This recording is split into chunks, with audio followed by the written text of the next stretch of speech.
Okay! Ready, set, go!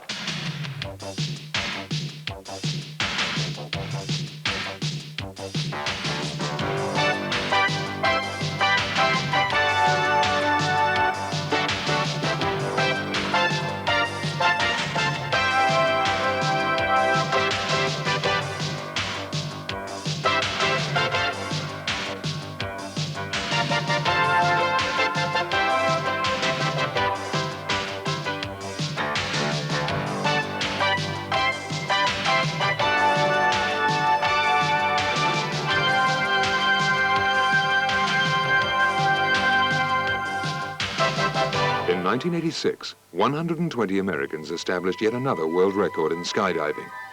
But this time, Europe decided to pick up the gauntlet thrown across the Atlantic. 1 year after the 120 way in America, 165 skydivers from 14 European nations gathered on the coast of Belgium to try and break the world record. Europe vowed to beat the Americans by 6 skydivers, flying a 126 way over the North Sea.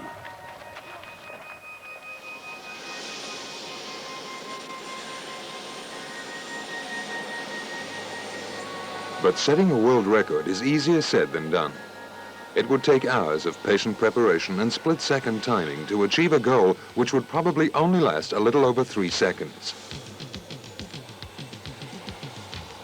A brief moment of glory. As they embarked on their first practice jump together, the world record seemed a long way off. It was Monday, July the 6th. They had only 6 days to build a perfect flying formation of 126 people, the 126 way.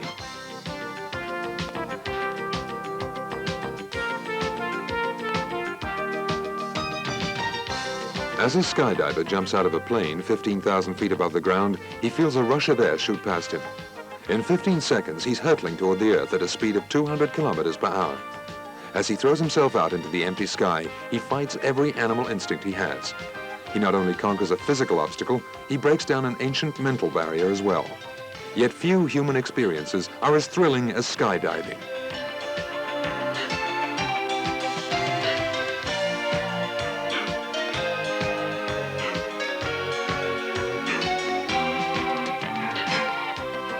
By changing the position of his body, a jumper can move from left to right, rise or fall, or vary the speed of his fall from 170 to over 300 kilometers per hour.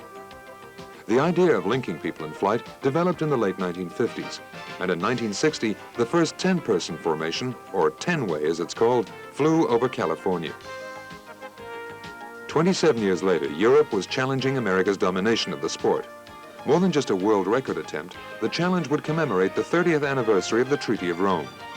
What a better way to celebrate the dream of a United States of Europe than to fly a human ring formed by 14 European nationalities in the skies over Belgium, the birthplace of the EEC.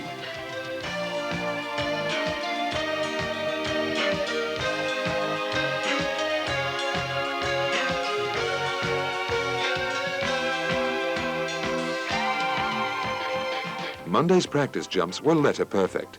Though most of the skydivers had never flown formations larger than a 60-way, they held an impeccable 82-way for 10 seconds on their third attempt of the day, establishing a new European record.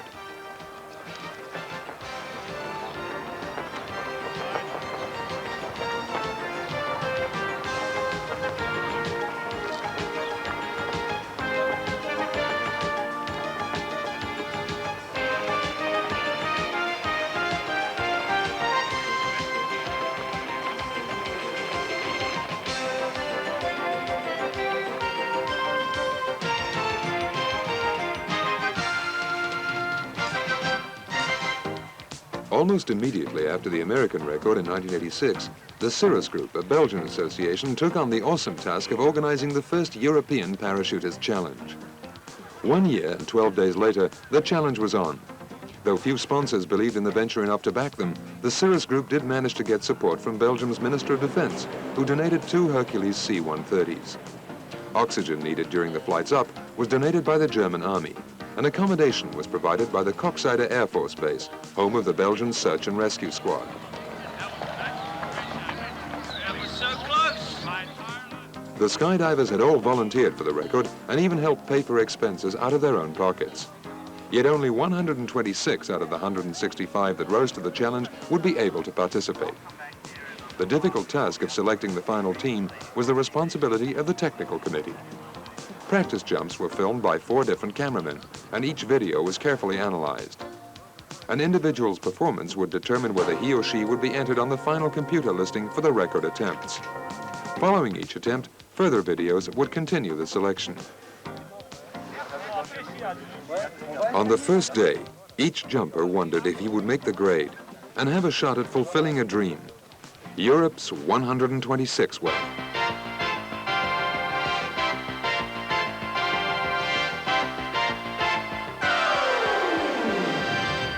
The success of the first day's practice jumps gave everyone an extra boost of confidence. Though skeptics had said it couldn't be done, the team at Coxsider now felt they were going to make it. But there was still a lot of work to do. Okay, ready, set, go! Tuesday morning, it was time to get down to business. The briefing, which lasted 4 hours, was followed by a detailed flight simulation on the ground. No 2 flight paths can ever cross, and each jumper only gets 1 chance to get it right. If he overshoots his mark, the whole formation is lost. Jack Gregory, a jump master from the United States and a veteran of the American record, is the technical committee leader. He takes charge of the training, explaining the complex patterns to the team. The trail plane, there's that one there. It will still be this normal position. The skydivers are nervous as they board for the first attempt. They do not know what lies ahead. No one has ever attempted a formation this large before.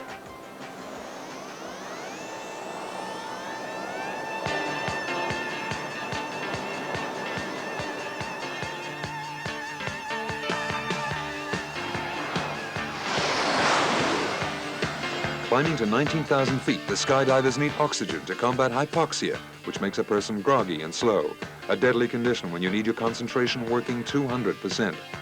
1 minute before the jump, they remove their oxygen masks, stand up, and get into place. 10 seconds before, a flare is fired to alert the second plane, and the first attempt begins. So as not to be too far apart, the skydivers exit the planes in a single wave, tumbling into the blue sky. The ring is separated into 6 color-coded wedges. Each jumper has memorized his flight path, speed, and position during training. As he jumps, the color code helps him to identify his section of the sky. The first ones out are called floaters because they hold back and float like corks, waiting for the base of 12 skydivers to form before linking up, while the last ones out must rip through the air like bullets to catch up with the base below them. As the structure builds, it slows down. Each new link must break in at exactly the right moment, or else, with a whip-like momentum, the ring starts to wobble as the base is literally torn apart. And finally shreds like fragile Belgian lace. The second attempt also fails. Before it even begins to build, the formation is torn apart, and the divers are forced to separate and pull their chutes. Everyone is depressed by the day's failures, and Jack wisely decides to use all Wednesday for briefings and smaller practice jumps to try and pump up the team's flagging spirits.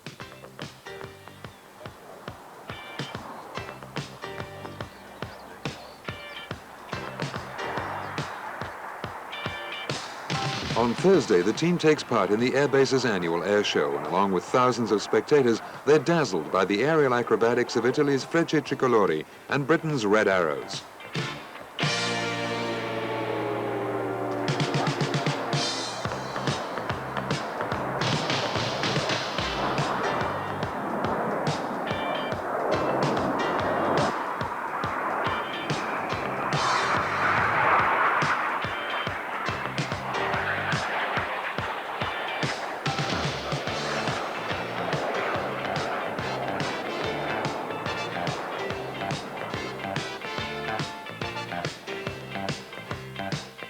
By Thursday, all the skydivers are back in top form, and under Jack's leadership, each is sure that today will be the day. All 126. All 126 people, pick up your grips. If you only had one... Raul Torres, another American, also briefs the team. New selections are made. and a fever spreads through the airbase. This one is going to be it. The team's confidence is contagious, and even the judges get ready in case this might be the big one. A record is not established unless a jump is made in exactly the way described to the judges beforehand, and with a number of people planned. For example, if 150 people jumping together manage to fly a 126 way, it would be a performance, but not a record. For that, you need 126 on 126.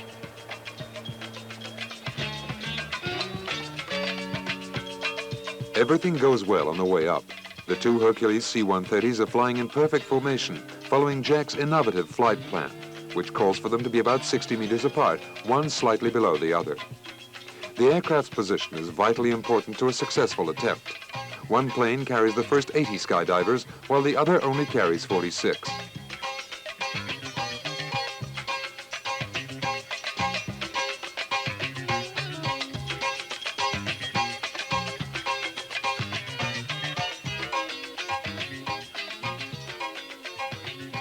On the first jump, tension pulls at the base and the formation funnels in at the core.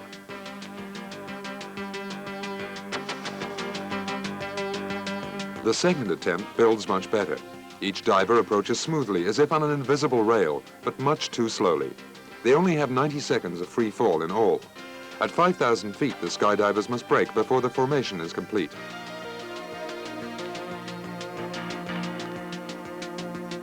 On the third attempt, the team feels that their training is starting to pay off. They're starting to fly well together when one diver misses his approach and the team breaks.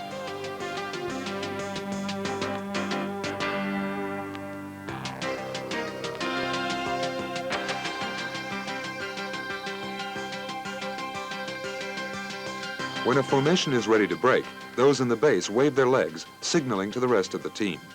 As the skydivers let go, each makes a 180-degree turn and heads as fast and as far as possible away from the others for about 10 seconds.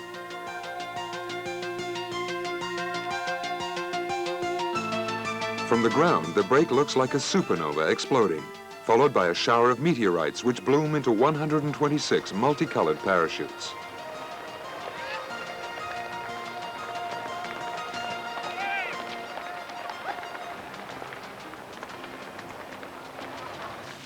The day's 4 attempts are much better, but not good enough. Who's missing over there?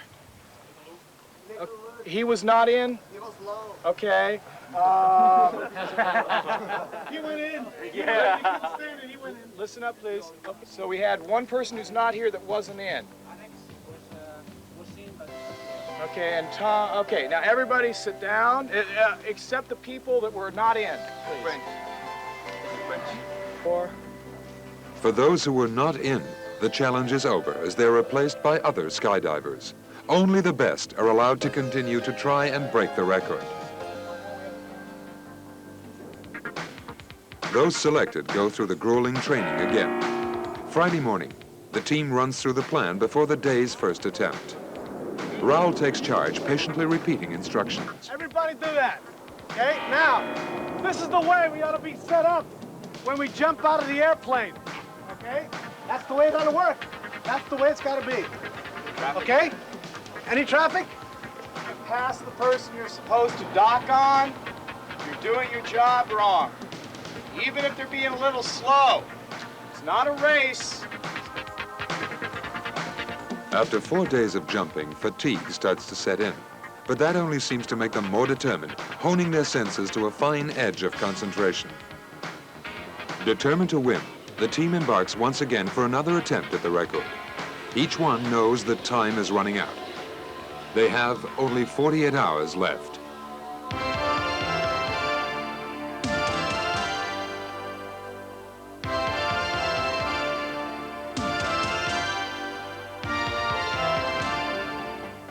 Everything goes according to plan, with each diver following instructions and coming in both smoothly and rapidly. The formation is flying beautifully, flat and stable. It does not wobble with inner tension. Before the break, it builds to 122 divers, the best world performance ever achieved. Breaking the 120 barrier is a great psychological success. By flying 2 divers better than the Americans, the European team proves to itself that they are capable of becoming the world's record holders for the largest formation. 4 more people, and they'll have it.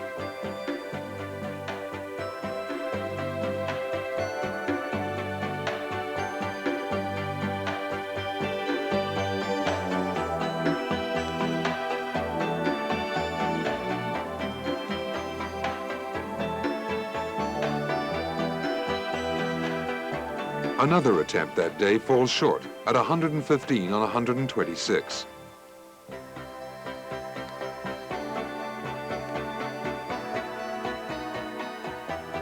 A third also falls short, but the team is obviously flying much, much better.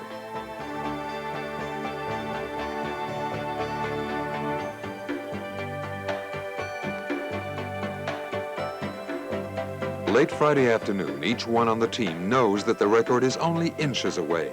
They can feel it within their grasp. They know that they're good enough to succeed. Time becomes their enemy, for tomorrow is the last day. Though they're tired, they decide to try one more jump before the light fades on Friday evening. This is our last walkthrough before we board. So let's pay attention, concentrate, and for God's sakes, have fun. Okay. Ready, set, go!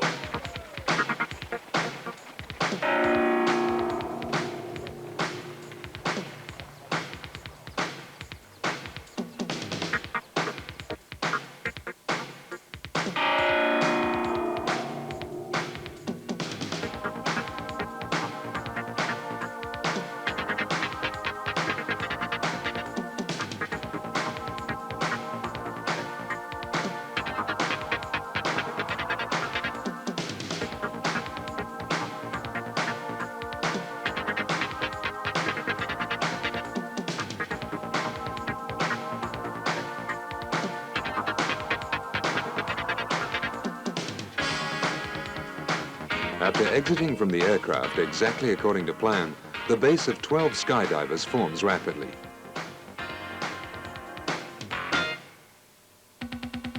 Spectators on the ground stand in awe as the formation starts to take shape.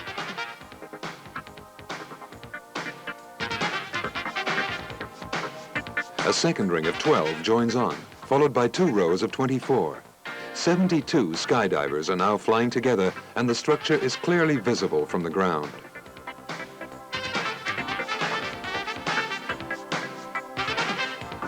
Slowly but surely, the star builds. A link of 36 skydivers is added on before the final 18 approach. The team is flying as a single body. The effect is spectacular, as the giant multicolored star flies over the North Sea in the late afternoon sunshine. But the record is not to be.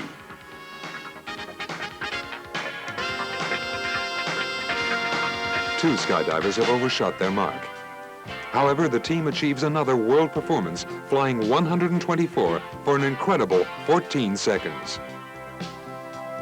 Though they didn't quite make it, the exhilaration is great, both on the ground and in the sky.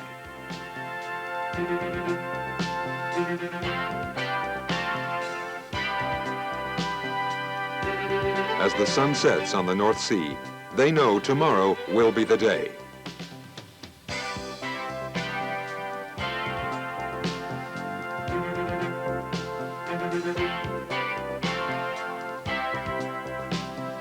At that evening's debriefing with Jack and Raoul, the team spirit is at its highest.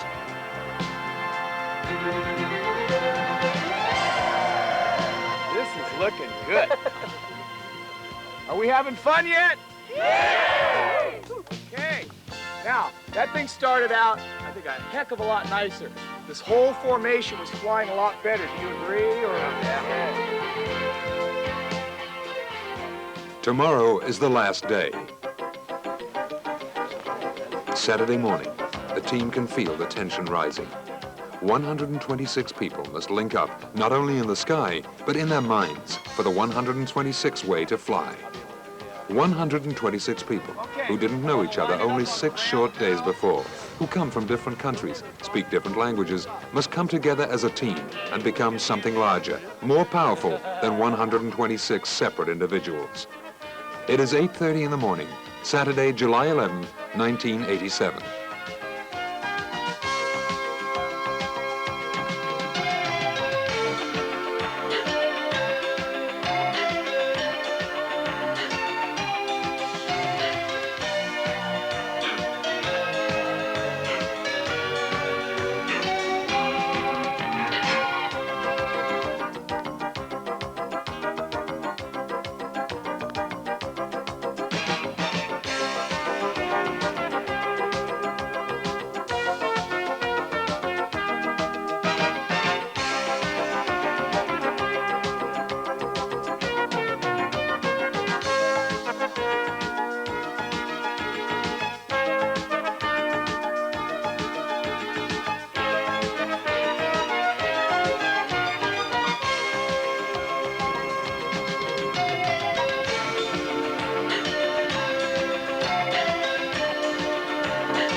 Each one does his job perfectly, and the structure literally flows into place.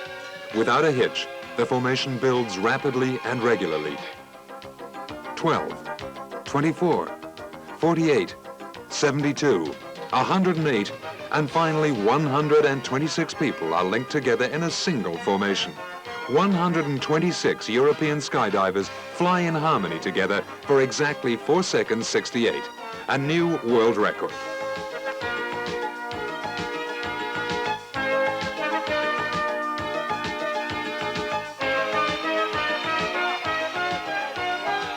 On the last day of the first European Parachutist Challenge, Europe has wrested the world record from America, first time in skydive history.